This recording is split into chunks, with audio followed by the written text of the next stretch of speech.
Hey guys, I am so excited you're here today with me, and we are going to talk about something very near and dear to my heart, which is why does dog breeding feel so overwhelming and what can we do about it? I cannot tell you how many strategy calls I get, and it starts out with a list and a dump of all the things that are so overwhelming right now for that particular breeder. And while there are trends, there's a lot of variability. So today we're going to dive into why it is so overwhelming and, of course, what you can do about it. This is what we've been taught. We've been taught the checklist model of ethical breeding. You must meet the standards. You must check the boxes. You must comply with procedures. You must do it the right way. But what does really any of this mean? Who made the boxes? I don't know. Have you ever looked at any of these lists? They're different no matter who you talk to. The standards are fairly inconsistent, and they're always telling you to get your procedures down right or do it the right way. But what does any of that mean? It feels so overwhelming, and you can leave after the slide if this is all you came here for, because checklists don't work, right? They create constant pressure, too many rules, too many opinions, too many standards, too many expectations, no clear path, no clear system, right? Nobody is actually explaining what to do or how to do it in these checklists. They're merely a checklist of this would be ideal if, and they're often overwhelming with too many things, and they aren't customized to your program. So let me show you what this looks like and why it doesn't work. Okay, let's start out with a Great Pyrenees livestock guardian dog and a Chinese crested hairless. Gosh, aren't those things cute? I can't even tell if that's an AI photo, but it could be. All right, so both dogs, right, Great Pyrenees and Chinese crested hairless, both require care, nutrition, health, safety, responsible breeding, of course, lifetime support, right? There is the same standard here. We want them to be healthy. We want them to be able to breed without complication. We want them to live a long life. We want them to live pain-free. We want them to enjoy their companionship with their human, right? It is the same standard of care, but could you imagine trying to apply the same system to taking care of a livestock guardian dog versus a Chinese crested hairless? Just living in a cold climate is going to show you that you cannot simply treat these dogs the same, right? I remember I have a livestock guardian dog. He's got a little bit of Pyrenees in him. I brought him inside the house one time. He thought the sky was falling in on him. He got so scared. He looked up. He thought everything was falling. And I actually had to take him back outside. He was so uncomfortable. And so he loves being outside. You have a very independent thinker, right? A livestock guardian dog is supposed to be able to handle themselves while they're out and about without the human there. So when you walk outside and you see these dogs, they all kind of give you the nod like, hey, what's up? Glad you're here. I'm going to go back to what I'm doing. They might greet you, but they're not there to follow you around the yard. That's not their job. They are independent thinkers, and that's what we want. They're also a little nocturnal, right? They like to be up a little bit more at night because that's when we have the most predator problems. So again, what care looks like for Great Pyrenees, right? You might need a lower protein food while they're growing so that their joints grow proportionally and their bones are not forced to handle extra strain. Whereas a Chinese crested hairless, right? You can't just throw him out in the snow like you could a Pyrenees. You need to take a lot more care for this dog, especially if you live in a colder climate. You're going to need clothing for that dog. You're going to need, the companionship. Their desire to be with you is entirely different than the Great Pyrenees' desire to be with you. Do they both need companionship with humans? Yes, it helps. But it looks entirely different. It's an entirely different system of care. This is why if you were to give a checklist on how to be a good breeder and try to apply it to both these breeds, it would never work. Okay, let's look at a slightly closer example. Okay, we have Huskies and cattle dogs. So, of course, they all require the same standard of care, right? They need to be healthy. They need to be, genetically sound. They need to be fed a good diet. They need to have human companionship. But that looks entirely different for these two breeds. Both are extremely intelligent, okay? But the Husky is more of an independent thinker. When you think of a Husky, they are a little bit closer to our wild dog style breed. They're going to think a little bit more independently. They're not looking for you to approve of their decisions. They're more like, oh, hey, you're here. Cool. So here's what I'm thinking. Okay, you want me to do what? That's okay. I'm going to go do this instead. They're very, again, independent. That's what they do. They don't need you to set the agenda. They'll make their own. On the other hand, you have the cattle dog, right? So the cattle dog was bred, and that's my dog Dally who passed, but that breed was bred to work with humans all day long. Similar stamina, right? They can both go all day. They're both very, very intelligent. But the cattle dog is constantly looking at you saying, okay, what are we doing? What are we doing next? What are we doing next? What are we doing next? And they are with you all the time. When I was out in the yard, Dally would be about 10 feet from me at all times. She was never in my way, but she was always close and she was always watching me. And if I asked her to do something, she would do it right away, but she was looking for that direction. She needs a different kind of leadership than a husky, right? So we have a lot more codependent intelligence with the cattle dog and the husky. So when we start looking at what will meet these dogs' needs, the companionship level and type of companionship, right? If you have a husky and you think that it's just going to want to like sit with you all day, every day, and just whatever you want to do, it wants to do. It's not how that works. They have their own ideas and agendas, and they need to explore that. That's part of meeting their drive. But they were bred for that. Just the same, the cattle dog is going to need a lot more direction from you. And they're going to be satisfied being with you, but they're always looking for that direction. If you aren't a good leader, they get a little out of sorts. Bill's dog, my other cattle dog, does that a little bit. Again, so same standard of care, right? Health, well-being, meeting their needs, but it looks entirely different. Okay, so now we're going to look at my two breeds, right? Mostly because I intimately know them, right? So they make a great example, and they are even closer together than the husky and the cattle dog. Between my German Shorthairs and my Rat Terriers, you can see here, again, same standard of care, but the German Shorthairs are very much, we love people all the time, every day, all day. People are amazing, and they're born that way. They don't need much help building trust. They have their own trust. When we think about Megan Whalen, who's our blind breeder that I adore, she explained to me that when you hold the puppies in the beginning, the ones that are a little bit more trusting of humans will sort of melt in your hands. And she says you can feel it. And her and I both breed Rat Terriers, so I was testing it with both of my breeds. Every single one of my German Shorthairs completely collapses and melts into your hands from day one. Whereas the Rat Terriers, they start a little bit more tense because they're not as sure of humans. They're not as naturally predisposed to just adoring everyone. They get real particular about who they like. So they're a little bit more discerning with who they give their trust to up front. So these two dogs, even though they're great companions, even though they're great family dogs, even though they both fit in my home, need entirely different things. Just the same, German Shorthairs are much more likely to wake you up at 4 a.m. and say, hey, let's go outside and run around. I need to go. Gotta run, gotta do stuff. Whereas the Rat Terrier is going to look at you and be like, why are you getting up? It's 7 o'clock in the morning. I'm going to sleep for a couple more hours. You can get me later. They don't need anywhere near the physical stimulation that a German Shorthair needs. So again, they both require companionship. That companionship looks a little different. Their energy needs are a little different, right? And then just in general, because they're different sizes, what kind of care, facilities, everything else, again, will look a little different. So yes, the standard is simple, right? Every breeding program must take care of the breeding dogs, the puppies, the owners or buyers, and the breeder and their family, right? But it gets confusing because the execution is not simple. This is why checklists do not work. Because what care looks like is going to be different for every breeder, every breed, every family, every dog, every buyer, every program, right? We have a universal standard of high quality care, but the implementation is personal, right? Can you remember when your parents used to treat you a little different than your brother and it kind of rubbed you the wrong way because you weren't sure if there was a double standard? But there has to be, because you are not your brother. You're different. And while I may be bringing up trauma from my childhood, I'm just kidding.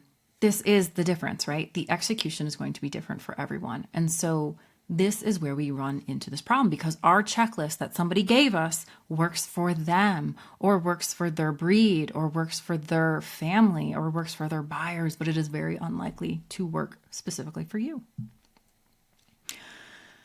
This is why your mentor's advice may not be working, right? So on the left here, imagine this is you and you're still whelping your puppies in your bathtub because this is your best whelping box situation. It's what's manageable. You don't have facilities built up. And your breeder might be like, okay, cool. So every day you're going to work on sanitizing the kennels. And you're like, I don't have kennels to sanitize, right? It doesn't work because they're giving you a checklist of standards that works for them, their program, their facilities. Just doesn't apply when you're running things out of your home. Just the same, your breeder might say, well, it's not a big deal. There's no stress. It's done at the end of the day. And you say, but it's not done at the end of the day because these dogs are in my bathroom taking over my house. And now my husband's looking at me like, how much longer are we doing this? Right? I can't live like this forever. Again, so a lot of times we get advice from our mentors, or we get a plan, or we get a type of a way to do something, and it simply doesn't work because we are in completely different situations or in places in our breeding program. Okay, this is the hard part, right? This is where a lot of this overwhelm comes from. There are thousands, thousands, probably more than that, of decisions.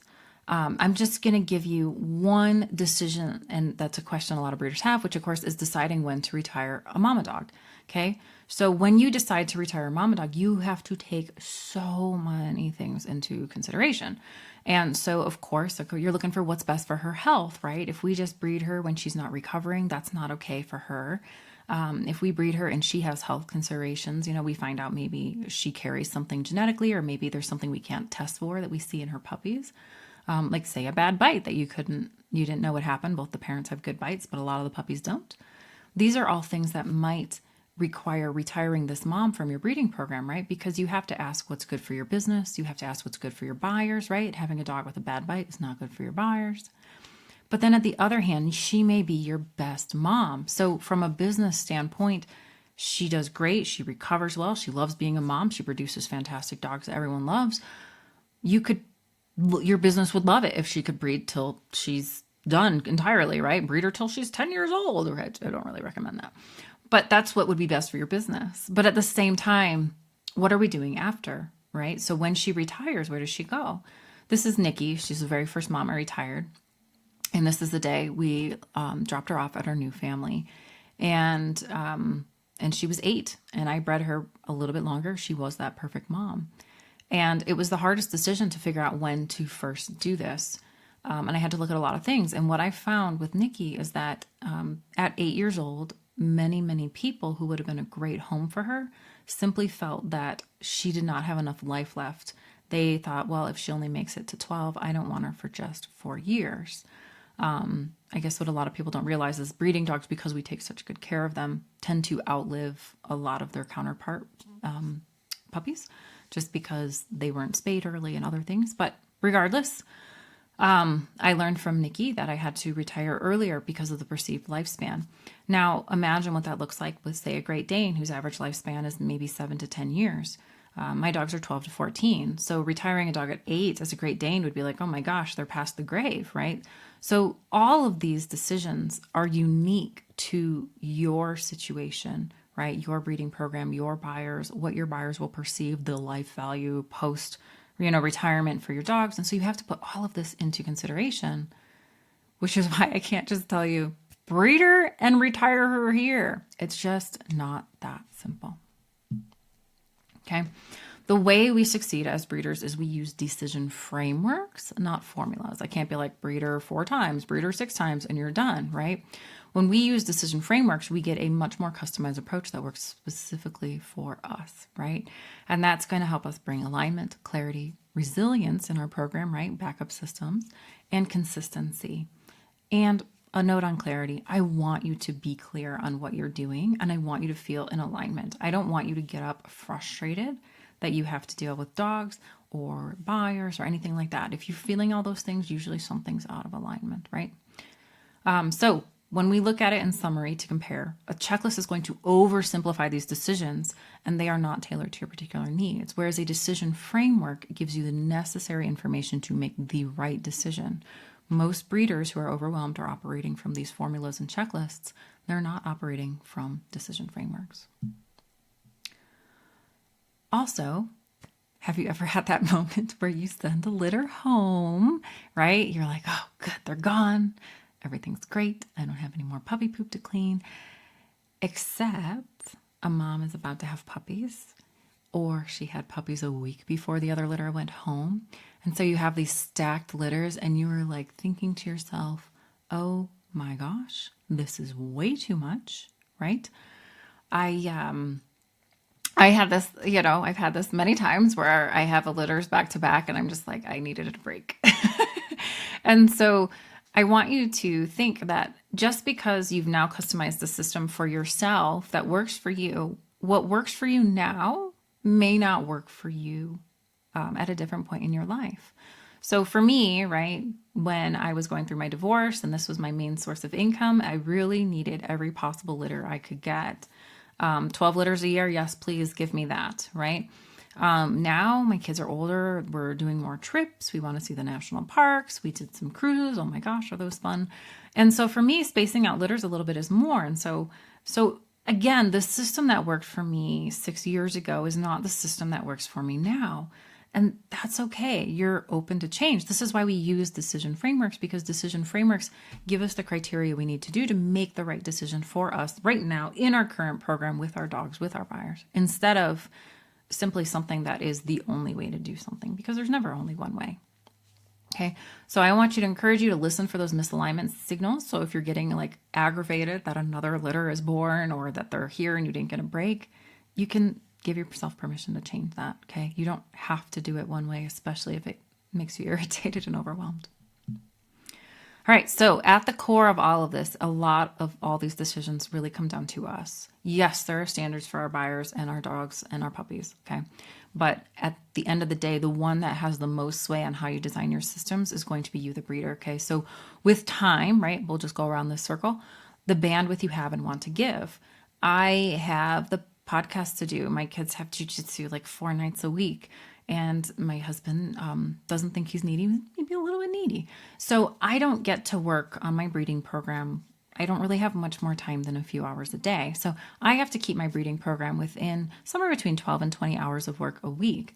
That's the bandwidth that I have and want to give. If breeding starts to take more than that, I start to feel resentful of the time it's taking instead of what it's giving. Okay. There are times when puppies are sick, sure. But as a whole, on average, that's about what I have to give right now at this place in my life. Okay. Next is your environment, right? I've had times when I had 6 dogs and I was trying to manage them with crates and I didn't have pens and I didn't have a secure backyard location where I could just let them go. That was extremely stressful with 6 dogs. Now with my current setup, I could easily manage 20 to 25 dogs and I wouldn't be stressed out. It would actually be still under about an hour of work a day to feed them, clean the pens and all the things. So your environment, your facilities, your location, all of that is what you can handle. This can also play into if you have a home where, you live in a place where there's an HOA and you're limited to 4 dogs on your property or something like that. All of this goes into what will give you balance and not create overwhelm, right? Because when we feel overwhelmed, something's off. So we have to reel it back. Support is another one. What your family can do, right? What my kids could help me with when they were 3 and 5 is very different from what they can do now at 11 and 13. They are so much more capable than they were back then. And so I'm able to leave for 5 days and my daughter's actually managing the puppies and she's prepared to whelp a litter for me. This is a big difference than again where I was 6 years ago. So what your support systems can handle. My neighbor lived right next door. She's so good. She's great with the puppies as long as the puppies are not between 3 weeks and 5 weeks, she can handle it. That middle ground where the mom's in there and they're eating food is very, very complicated. So I don't try to drop anything there. But if I want to take a trip now for a week, I have someone who can come over with my puppies. This is a huge difference in support that I didn't have earlier in my breeding program. Again, we talked about seasonal life already, but what role breeding plays in your life right now? Sometimes breeding is the main focus. You are looking for the income. You're looking to grow. You're looking to fix something. You're paying off debt. You're paying off your house, whatever you're doing. That season of life may encourage you to have a larger program right now, or it just feels fun. It's fun right now. On the other hand, you might be getting to a place where maybe you have grandkids coming and you want to spend more time helping your kids, or maybe you're in a place where, you have little kids yourself. And so that can determine if you want to do more or less. A lot of people don't travel very much when they have little kids. So sometimes they like to do more breeding. But some people, when their kids get older, they want to do more travel. So you have a lot of options. But again, does it work for your season of life? And what role is it playing? Is it your main income? Is it side income? Is it complementary to your spouse's income? These all play into what is appropriate for you and what gives you balance. At the end of the day, too, we have to consider the real value, right? What is this net positive? How is breeding being the bringer of good things that makes it worth it, right? We talked about how if breeding starts to take more than 20 hours a week from me, it starts to eat away at the relationship with my husband. It's not broken, but he gets irritated and frustrated, and I don't feel like I'm giving him the proper time, that he deserves. And my kids tolerate it. They understand, but they get frustrated as well. I don't get to read them as much. Me and Hunter are reading Frankenstein right now. It's very fun. So know what breeding has to provide for you and make sure it's hitting this. These are all the keys. When you bring these 5 elements into play and take care of you, the breeder, it's much easier to build your business around these points in a way that feels aligned and brings balance and actually takes better care of you and your dogs because you actually enjoy the process. Okay. So I have a quote up at the top. It says, "Success that burns you out isn't success. It's a systems failure." All right. So I have a lot of people that talk to me and they're like, yeah, I'm successful. I'm doing all this. But then at the end of the day, I find out they're working 80 to 100 hours a week. They're not sleeping real well. There's a relationship stress with their spouse. They haven't gone to hang out with their kids, or they've missed their events because of the dogs. And so I would ask you to say, like, is that really success? Because success cannot simply be you sold your dogs or you made a certain amount of money. It's the entire picture of who you are as a breeder and where this all fits together. Okay. Going back to this, a systems failure leads to burnout, right? So when you have these systems that aren't taking care of us as the breeder, then you will burn out. And here's the fun spiral that happens, right? Puppies don't get the start they deserve. Breeding dogs don't get enough attention, right? Facilities are needed, right? So you got to spend more money. And so that money is needed. So that's more litters that you need to produce to get those facilities, but you're already busting out the seams with your puppies and you're frustrated and you don't want to take out a loan because that adds stress to the family, and you don't want to take family money because that's not what it was for. The dogs were supposed to help, not take away. And then ultimately, you appear like you don't care because you're burned out, right? You don't have the patience with people. You don't have the lightheartedness. I remember one time I'd been stressed for so many years in a row with my ex-husband. Once I split from him, my dad looked at me one time. He goes, "Wow, I don't think I've heard you laugh like that in 3 years." And I didn't notice, but he was absolutely right. And I think this happens to breeders. We get so put your head down and just get it done when it gets overwhelming that we don't realize how many people around us notice that, and they feel maybe that we're cold, right? I don't want you to think that if you're in burnout that you have a character problem or a work ethic problem or that you're doing things wrong. This doesn't make you a bad breeder, okay? Burnout comes from bad systems. It doesn't mean you're a bad breeder. So if breeding feels overwhelming, then obviously you have the wrong system. Okay, so when breeders feel like things are overwhelming, a lot of times I hear them say, "Oh, I need to work more, I need to clean more, I need to post more, I need to socialize more, I need to train more." They start this like Rolodex of just reading things off to me of all these things they know they should do, but they don't have time to do, or they are too overwhelmed to do, and they don't know how to do them. Okay, I get it. Take a big breath. And what you need is just a better system. Okay.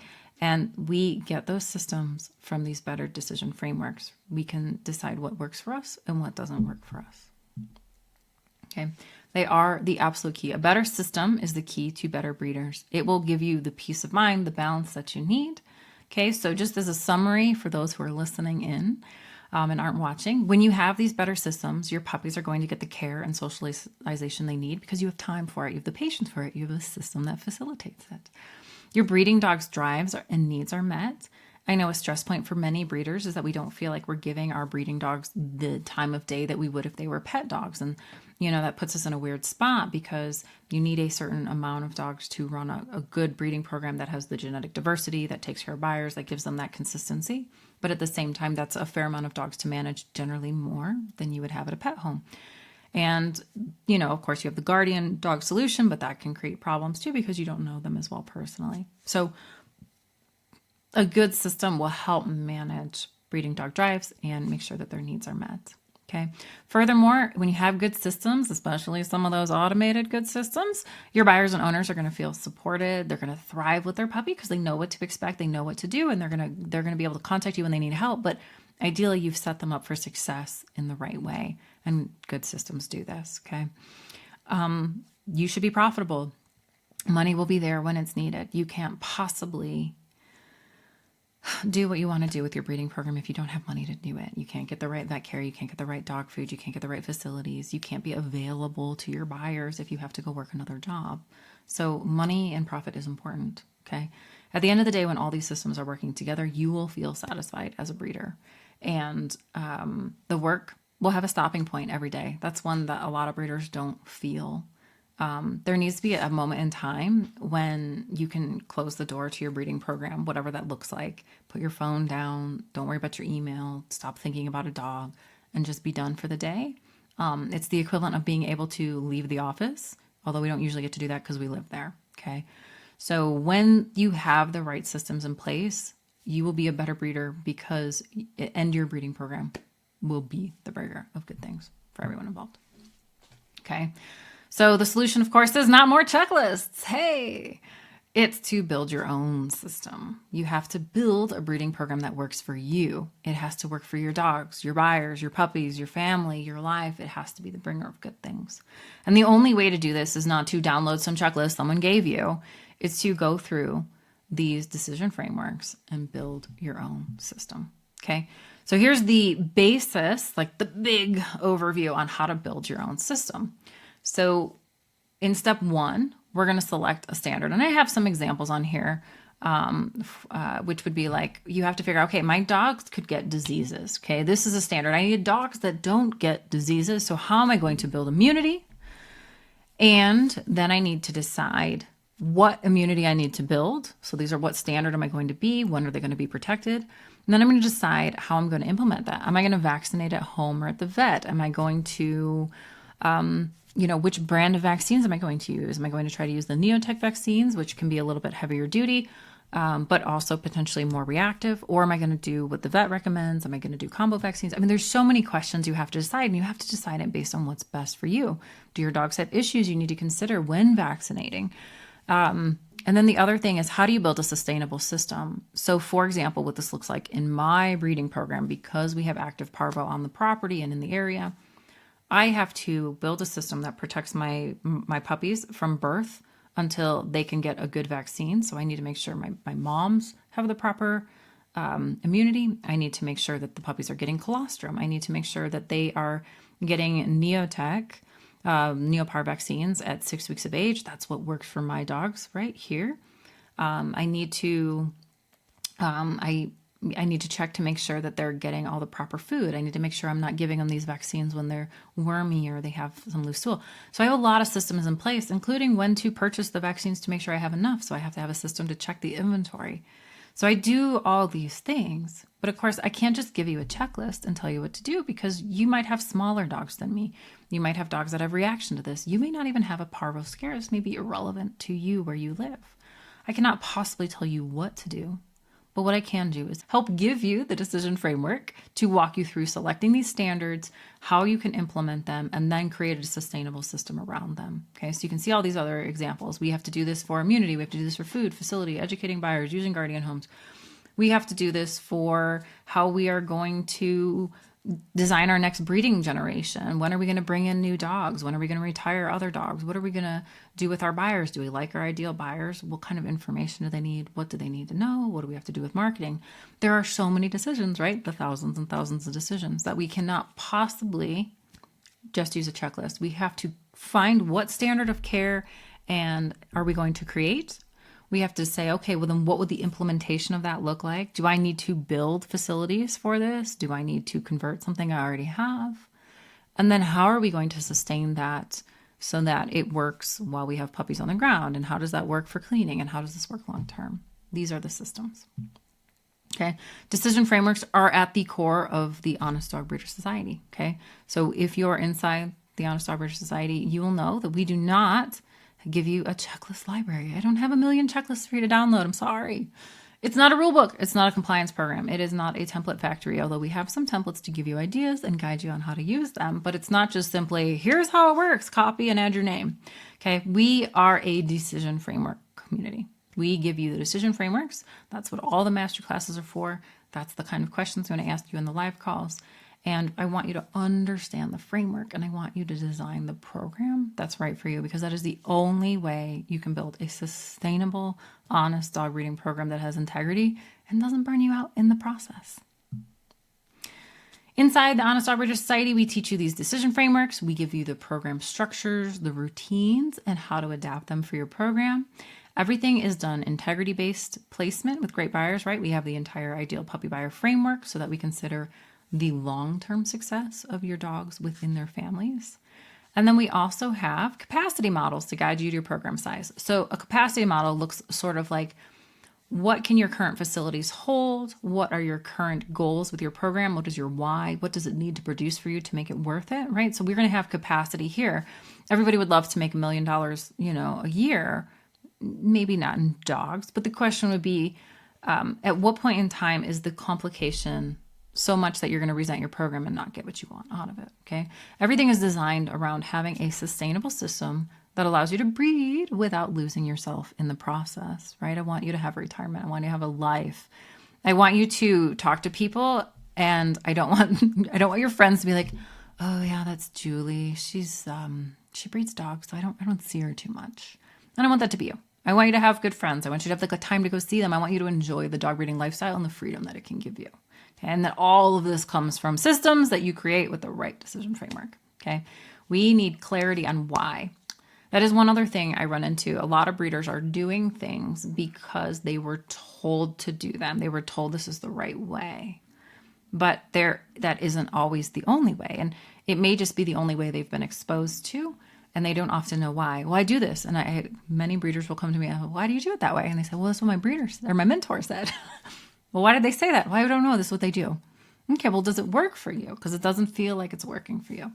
I want you to make a decision because you understand why you're making a decision, and you've made that decision with the idea that it'll work in alignment with who you are and what you want out of your program, what works for you, what works for your buyers, what works for your dogs. It has to work for everyone, okay? Because the only way for it to be ethical at the core is that everyone in the process is considered. And so many of those checklists online only talk about the dogs, or they only talk about the dogs and the buyers, and they don't ever talk about the breeder.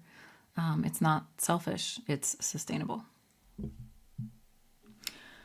Just want to share a few examples of where this comes into play, right? So decision frameworks play. Okay, I've got 3 examples for you.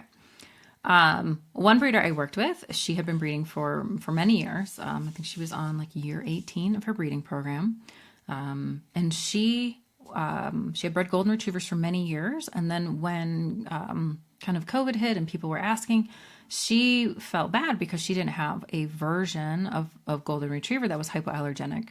So she decided, I should cater to these people. I don't want to lose these sales. I'm going to breed some golden doodles. And she would do F1s. And so what she would do is she had a really nice poodle stud that she had purchased, and she would make she would take some of her golden retriever females and she would breed them to the poodle stud.